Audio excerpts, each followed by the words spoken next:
na ako'y alay nun mag sa motor. Ang bingkong ani front and rear. So ang front mao ni ang iyang tuyok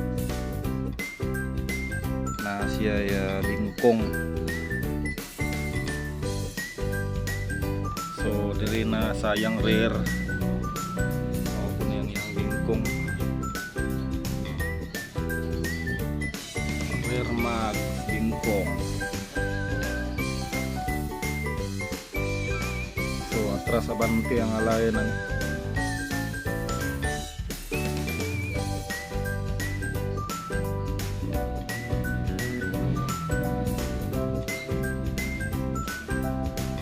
sa pag-align diri safety ang mags kaya ginainit na to, so ginasukat na to ang pag-init sa tama gid nga temperature.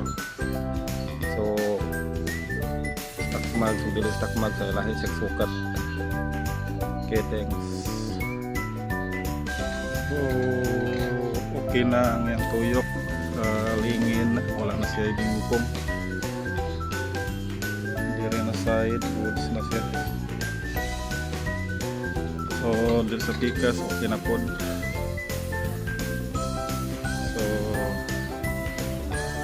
front and rear ang bingkong ano. Wala na yung bingkong, okay na, goods na siya. So sa pag-init ani atong gisukat sa tama nga temperature. So same lang gyapon ang ihang tibay. Pareha ra gyapon. Isukat pa na to ang sa pag-init. So sa gusto magpalain, makasiguro mo nga inyong magpabilin gyapon nga tibay ang iyang giligunon, same ra gyapon. Dili siya mautro. Okay, thanks.